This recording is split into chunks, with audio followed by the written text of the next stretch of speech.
aren't Nell? Before we start, I just want to let you know that this episode contains strong language. There will also be some discussions around fertility and family estrangement, so take care when listening. Thank you very much. Good afternoon. We're the Pink Singers, London's lesbian and gay community choir, and we're delighted to be here this afternoon to join in this Modern Life Festival. A chance for you all to go and celebrate your civil partnerships and buy everything you want to. For some of us who've been together for 30 years, it's a bit late. I'm just hoping the wedding dress will still fit. Mind you, they say if you look after leather, it'll be all right, won't you? We've been together for 33 years, and people say to me, well, when do you date your anniversary from? Is it the day you first met, or the day you first kissed, or the day you first made love, or the day you first moved in together? And I always say, yes.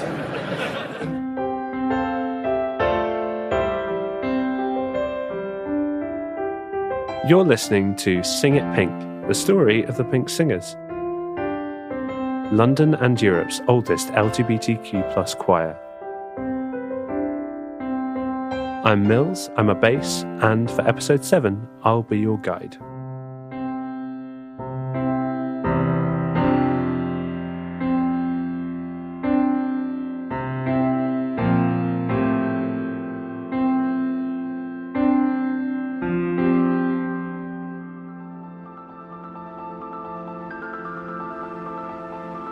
We often say there are 3 main reasons why people join the Pink Singers. 1, they've just come out. 2, they've just had a breakup. Or 3, they've just moved to London. People come to us looking for a support network, a community, maybe even a family. One thing what I really love is how open the community here is. And, it's very accepting, very diverse. Ken is a fellow bass. He moved to the UK from Indonesia around 10 years ago, leaving his family and his friends behind. When he arrived, the UK was wet and cold. But this didn't scare him off. Ken could sense his new home was going to give him the opportunity to meet new, like-minded LGBTQ+ people. I just feel, I can be my true self in the UK, and I'm surrounded by people who are like-minded, and it's a very good society for me to be in, really. After a brief stint in Oxford, Ken moved to London. Then, in 2019, at an LGBTQ+ choir festival Hand in Hand, which, I should say, the Pink Singers created, he spotted a choral group. They were dazzlingly dressed in black and pink, with a cloth pink rose pinned to their shirts. From across the room, Ken felt their warmth and energy. They looked like they were just having so much fun. I saw, the big table reaching very close to the bar. That was actually fully occupied by everybody who's wearing the Pinkies t-shirt. And I immediately actually tapped on the shoulder of one of them and say, hi, it's very good to see all of you here. And I would like to know if you are actually recruiting. Ken followed the choir on Instagram, then signed up to audition. But unfortunately, it wasn't meant to be. And actually, the very first time I auditioned, I did not make it. The audition was really nerve-wracking to me. Of course, I was really, really disappointed in myself. And I think me being me, I actually emailed them and asked, what can I do differently? To his surprise, a choir member called him straight away. A warm voice on the phone gave him some advice about his tempo and his rhythm, guidance of how to fit his beats to those of the rest of the choir. In early 2020, Ken tried again. So I saw familiar faces, and they also gave me words of encouragement. You'll be fine this time. I'm pretty sure you're gonna make it, and something like that. And I was more confident the second time around. He'd felt so ready, but afterwards doubts plagued his mind. What if he hadn't made it? Then, the following week, there was a ping in his inbox. Welcome to the choir. I can't wait to spend the season with you all. As a newbie, you get a free Pinkies t-shirt, a badge for name and pronouns, and also a Pinkies rose for performances. yeah, I managed to get in. I was so excited. At his first rehearsal, Ken felt that he'd finally found his people. Rehearsal, everybody was so welcoming. I started making friends. I started, chat with some of the members during the tea break, or even went to the pub. It was an exciting time for the Pink Singers. They were preparing to record an album. There were plans for concerts, fundraisers, and international trips. Ken was so looking forward to taking part in all of it. But then, in March 2020... Bulletin, 18th of March 2020.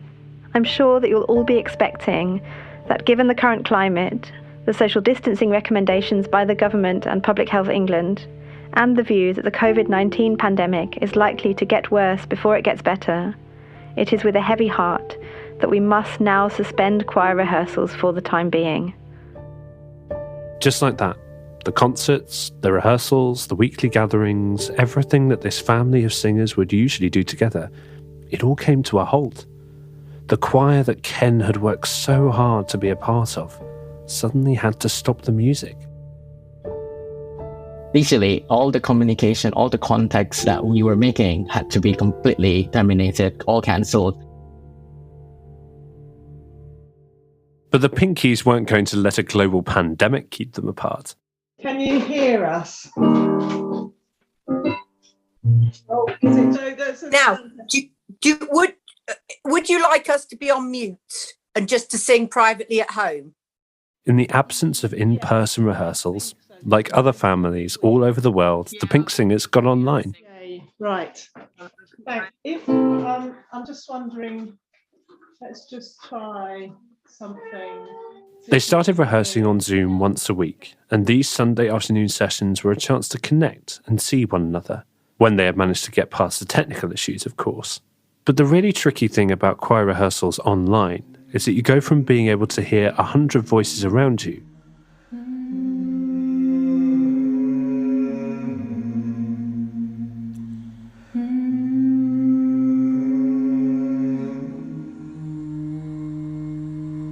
suddenly only being able to hear yourself.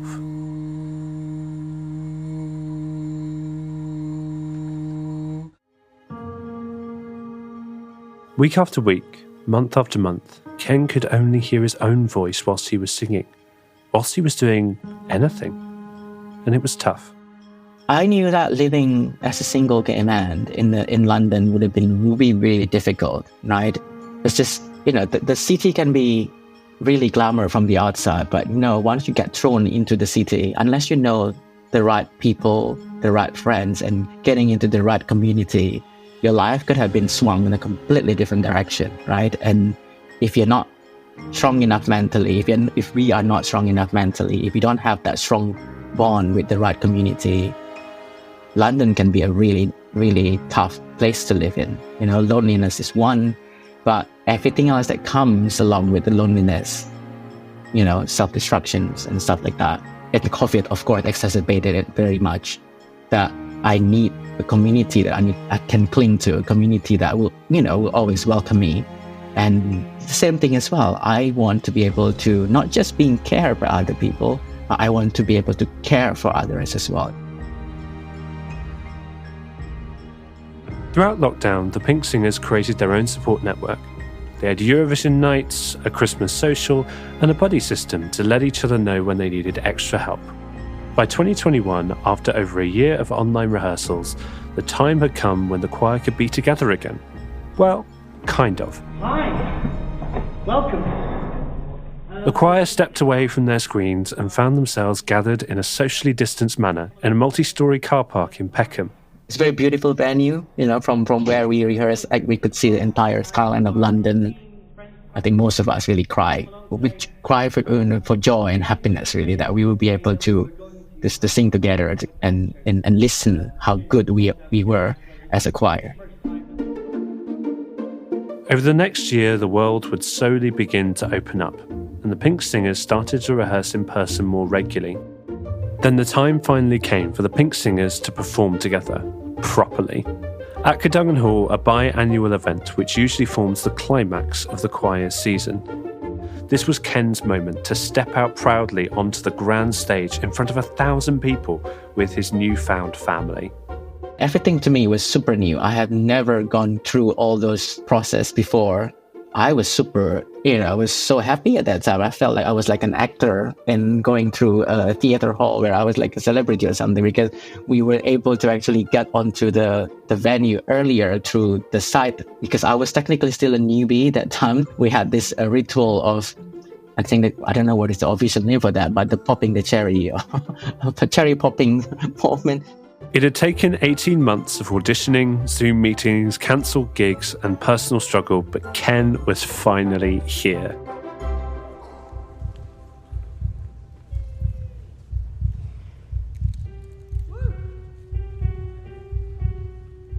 I remember that precisely. Remember how nervous I was walking on the stage. Yeah, how nervous I was in doing the first opening dance number.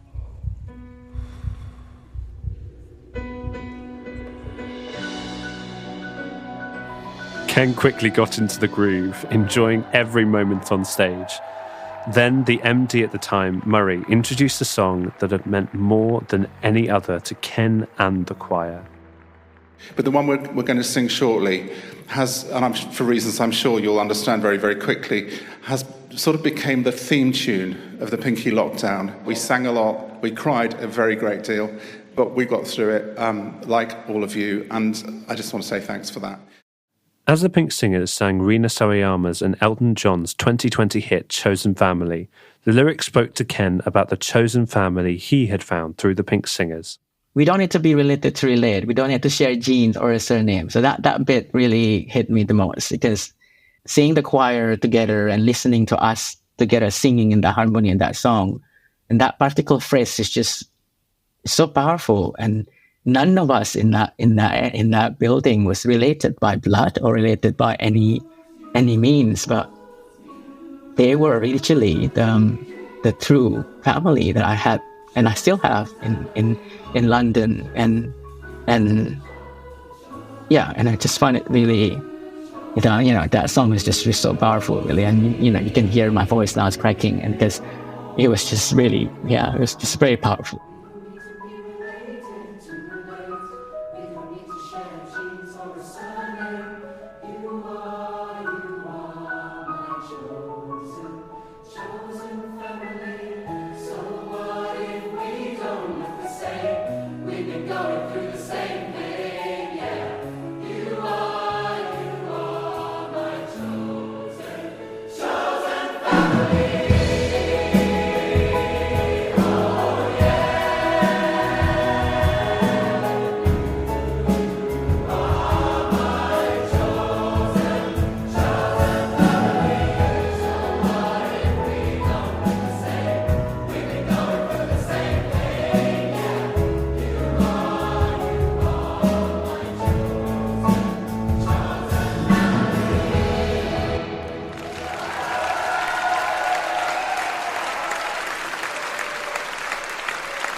I have a lot to thank the Pink Singers for, because that's where I met Brian Zmith, who had joined the Pink Singers the week before as a tenor. As for a different sort of chosen family, the Pinkies have been finding love with each other since the early days. Remember Sandy from episode 3? He met his partner Brian in the choir in 1987. I thought he was a very attractive man. And I inveigled myself into getting lifts from him, wherever. Which led to nothing. And then we were coming closer and closer as friends, chatting away. And then when we were in Stockholm, something just changed. And we went from being friends into being lovers. And from that time on, I think we've been together. We've hardly been apart for the 30-odd years. When Sandy and Brian first got together, societal acceptance of homosexuality was light years away from where we are today. In the 1990s, the Pink Singers often performed at commitment ceremonies for LGBTQ+ couples. There were no other legal options like marriage, for instance. Commitment ceremonies were a way for couples to boldly state their relationship to the outside world and to celebrate their love with friends and family. But these ceremonies did not provide any legal rights in times of crisis. If one person within the partnership was to experience a serious health problem or to pass away, the other would have absolutely no legal claim over their estate. It didn't matter how long they had loved each other, lived in the same house, shared every waking moment together. They had no legal argument, so they were left in danger of losing their home, savings, and security. Many people were barred from visiting their long-term partners in hospital, and also, sometimes, from funerals by their partners' deeply disapproving families. LGBTQ+ couples had absolutely no legal protection. But after hard-fought activism and campaigning, the UK finally started to make some changes. In the 2000s, the UK saw a wave of legislation moving towards equality for same-sex relationships. Stonewall, 2002. Same-sex couples free to adopt with the Adoption and Children Act. For the first time, unmarried couples, including same-sex couples, could apply for joint adoption in England and Wales. 2003, Section 28 bites the dust. The hated Section 28 of the Local Government Act 1988 was finally wiped from the statute books. Though there was a huge amount of resistance, same-sex parents were finally given the right to adopt, Section 28 was finally repealed so that LGBTQ+ relationships could be spoken about in schools, and in 2004, civil partnerships were created to enable same-sex couples to legally formalise their relationships. You heard the tenor, Philip, joking about civil partnerships in the intro. Is anybody here who's planning to get a civil partnership? Anybody? Show of hands. Oh, there's someone here. Hello. How long have you been together? 16 years. That's fantastic. And is it still romantic? Yeah. Couple here together, 16 years. It's still romantic. My boyfriend's not remotely romantic. He used to start his love letters to whom it may concern. This was a step forward, but it still wasn't considered a marriage. Many were fine with this, and were not interested in signing up to be part of a predominantly heteronormative institution, but others wanted to be able to call their partner husband or wife. By 2011, the debate around marriage equality was centre stage. As for the Pinkies, well, everyone had different opinions, but this is what equal marriage meant to Simon and his partner Phil. They are a tenor and a bass who first met in 1990. They remain in the Pink Singers to this day. I think one of the most significant moments in my teenagehood was being a school librarian. There was a publication, and I think it might have been Newsweek, I can't remember, but it was one of the publications that was coming through the library, and it had a photograph. It was an article about homosexuals in Holland. And it had a photograph of a Dutch male couple, and they were just in their lounge, sitting on their sofa, having a cup of tea. And it was the most impactful picture I'd seen in my life. Although I'd seen, sort of like bits of porn or something like that, actually seeing a picture of two men sitting down to have a cup of tea in their home was an amazing picture for me to see at the age of 16, I think it was. Because it suddenly made me think, somewhere in this world, what I think I am can exist, and it's all right, and it's so all right it can actually be printed in a magazine. And, gay, straight, man, woman, we have equal opportunity to succeed or fail in marriage and in child rearing and, the whole life path thing.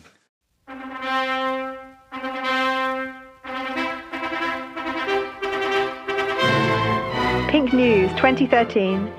The Equal Marriage Bill for England and Wales was today given royal assent and is now officially law.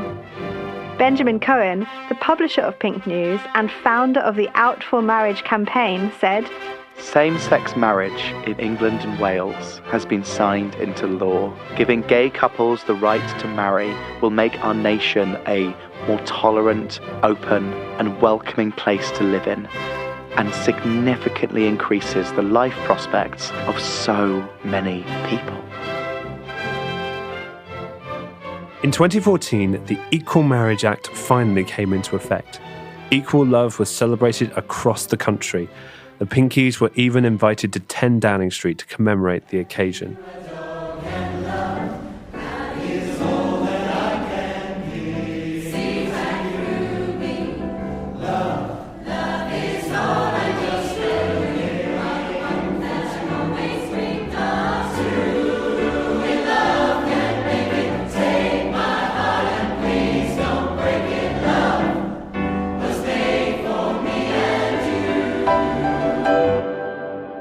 In the garden of Number 10, surrounded by politicians and celebrities, the Pinkies sang Nat King Cole's 1965 hit, L-O-V-E.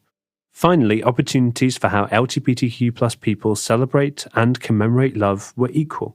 As the Nat King Cole song says, love was made for me and you.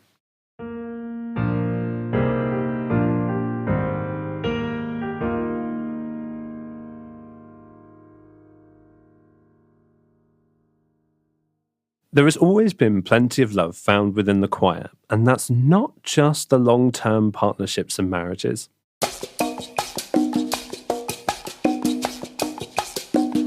I'm sure you can imagine, when you throw together nearly 100 LGBTQ+ people, stuff just happens.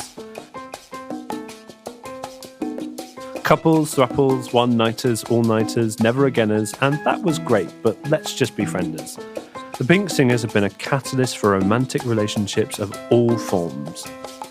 But how on earth does anyone keep track of all of these connections? So obviously the idea of a chart comes from the L word when there was Alice was putting together a chart of everyone who had slept with everyone else. If you've seen the L word, you'll know exactly what chart Zoe is talking about. But if you haven't, let me explain. The L Word was an iconic drama series which followed the lives of a group of lesbian, bisexual and queer women. It was first broadcast in 2004, at the time when portrayals of lesbian life on TV were extremely limited. The L Word was groundbreaking. Queer women finally saw their own experiences of friendship and relationships mirrored back at them, with all the messy, salacious, sex-filled antics included, of course. In one of the series' most iconic moments, Alice, a fan favourite, draws a chart, or a web as it's called in the show, in which she maps out all the sexual connections within their community. It basically looks like a detective board with lines connecting the names of who slept with who. And, well, if you haven't guessed it already, Zoe used the idea to create her own chart, but for the Pink Singers. And this, by the way, is a podcast exclusive. I heard rumours about it in my first season on the weekend away. And in my second season, I found out that Zoe was the one who kept it. And in my third season, I found out that it was kept up to date. It was sort of for newbies, actually, to try and explain when they come into a room and don't know all of the complexities of how everyone knows each other, to say, well, these people used to date and also these people. And so if you look, I mean, everyone is really connected. There are a lot of people on it that aren't on it anymore, in the choir anymore, but there are sort of circles and squares to show the different interchanges that have happened. There are a few people that are like hubs. I would say I am a hub on the chart, but it is also because I was involved in writing it. So I don't know who everyone else has been with. And also it's like the past 10 years of my life, but yeah, that's pretty much what it looks like. And we've decided you can be on the chart if you're not in the choir, as long as you have dated 2 people that are in the choir. Being a hub on the chart, as Zoe describes herself, she's also had her fair share of the drama and heartbreak that often comes with romantic relationships. So at one point, there is a situation we refer to as the wife swap, which is that my friend, she and I both had girlfriends in the choir, and we were really close. The 4 of us would hang out a lot and do stuff. And then at one point, both of our girlfriends broke up with us at around the same time, and then ended up dating each other. And then we sort of started dating each other too, just to close the circle. And they have gone on to live like a perfect life together and have a child and get married, and we're just best friends. But so everything's worked out. Things have changed for Zoe. She has spent almost her entire adult life in the choir, and it holds a different meaning now. So I think the choir has meant different things to me at different times. And from the beginning, when it really was like a ready-made community, and then it became a place where I chose my close group of friends from and found relationships in. And now it's become something that I enjoy for the singing, and I enjoy catching up with people, but I sort of have my own friends and I don't always hang out with choir people. So I think it's hard to say what it's meant to me as one big thing, because I've like grown and changed as a person in that time. This change also had something to do with a new choir member joining. So she joined in 2021, right after COVID. That was kind of a crazy time for the choir. People were going out after rehearsals and getting drunk and doing karaoke. And so we kind of got to know each other over a year because we sit next to each other because we're both soprano ones. We spent some time together in Poland when we went as a choir, and was kind of flirting with her, and she kind of rejected me. And we laugh about it now because at the time, I was so mortified that I was flirting with her and she rejected me. I was like, I'm so sorry. I really didn't mean anything. And she was like, no, it's fine. And then she was so cool about it and so friendly. And I was like, oh, this is a person I really, whatever happens, I just want to be her friend. But slowly, friendship turned to romance. And now Zoe and her partner have been happily together for over a year. Zoe also lives with another member of the choir, her best friend Laura, from the wife swap. They live with their giant Maine Coon cat.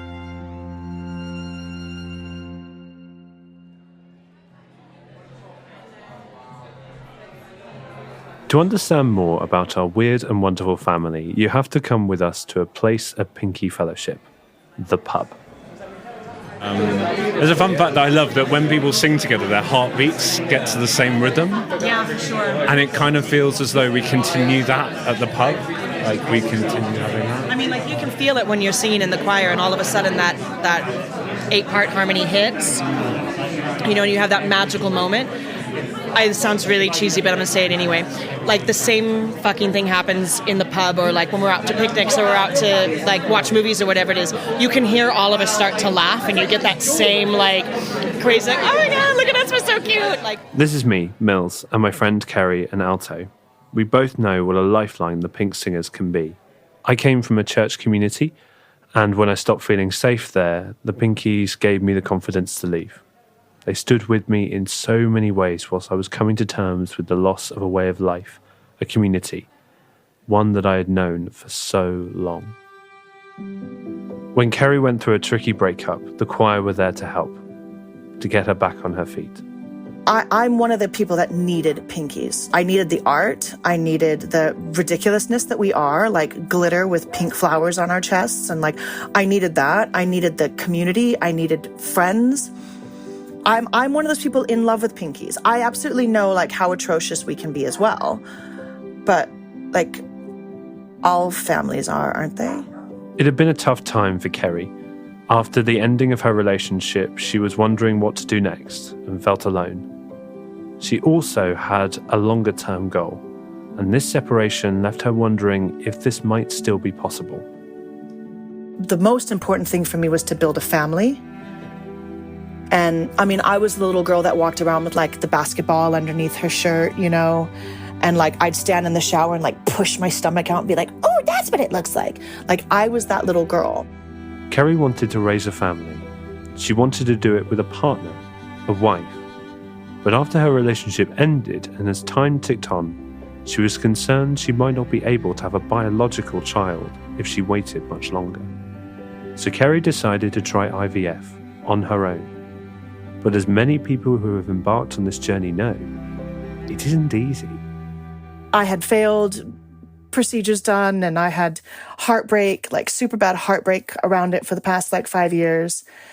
And I was trying to like keep that whole thing private because it's private. It's really hard to do.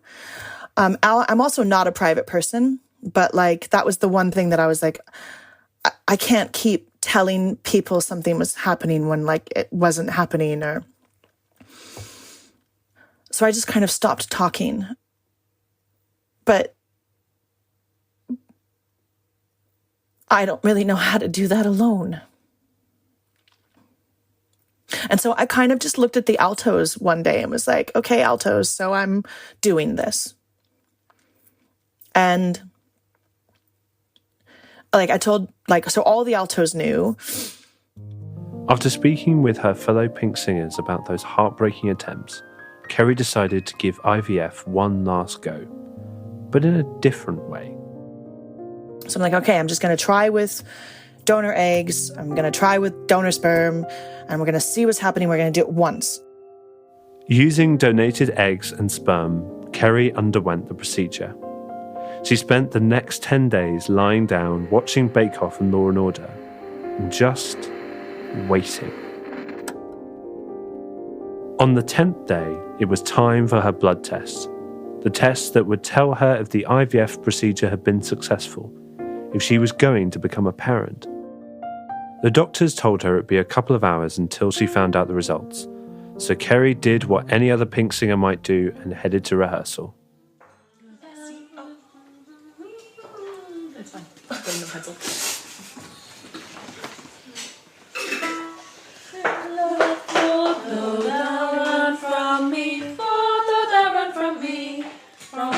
This was a Saturday, and the altos had arranged an extra practice for just their section, which we call a sectional, to nail down a particularly tricky classical piece. The piece is a madrigals medley from 1599 to 1604, and composed by John Farmer and Thomas Bateson.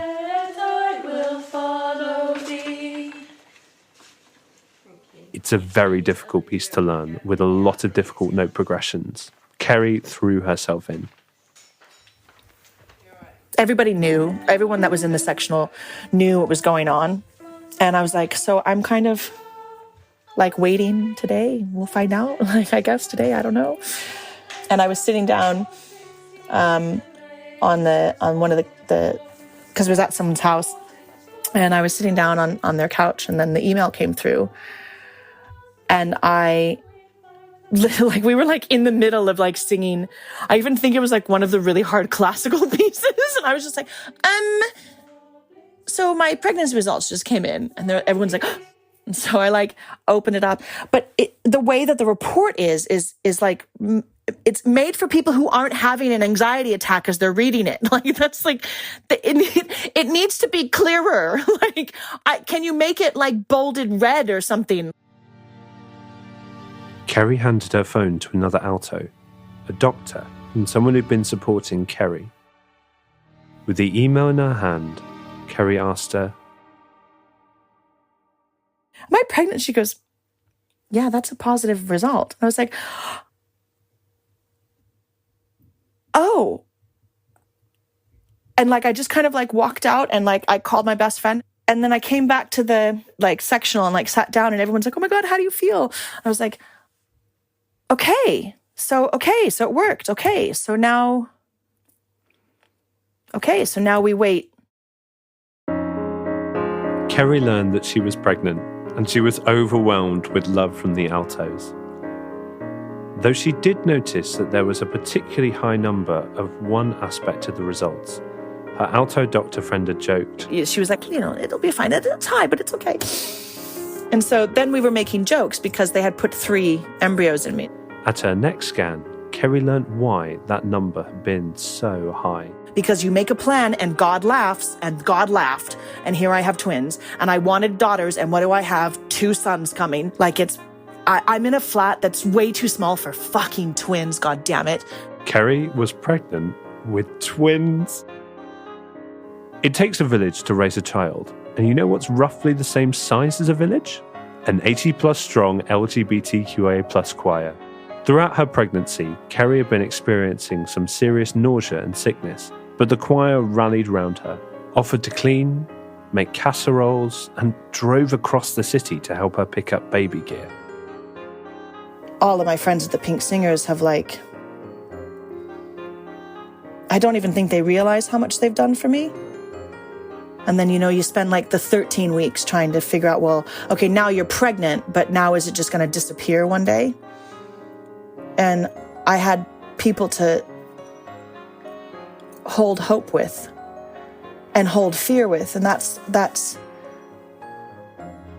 it's such a simple thing that I think other humans don't realize that they're doing for someone. And I think because some of us in Pinkies go through like quite a lot to get to where we are. Like, I think we tend to be I don't know, I guess the word's empathetic, but I think it's just like we just tend to be present. The thing is, like, hearing this back, I remember her saying it and not thinking that it was remarkable at the time, but now it's like, oh, okay, that hits a little bit different. It makes me feel immensely proud of the little world we've created. And I think the idea that, like, I will be in 2 children's lives because of somebody that I have met through just singing, that really cannot be underestimated how powerful that is. Because, yeah, we sing and we love to sing, but it's not really about that, We would still come and sing even if we didn't have a concert to do. Yeah, for sure. Right. For sure. We're not called a concert choir, we're a community choir. And this is why we're a community choir. In our final episode of Sing It Pink, we've done all we can. The rehearsals are over. And the pressure is on as we take to the stage for our 40th anniversary concert at Cadogan Hall. It's time to share our homemade musical hope machine with the world. But we should be honest, 'cause there will be drama, and their minds might even be fireworks. Has anyone told you about the literal fireworks? No.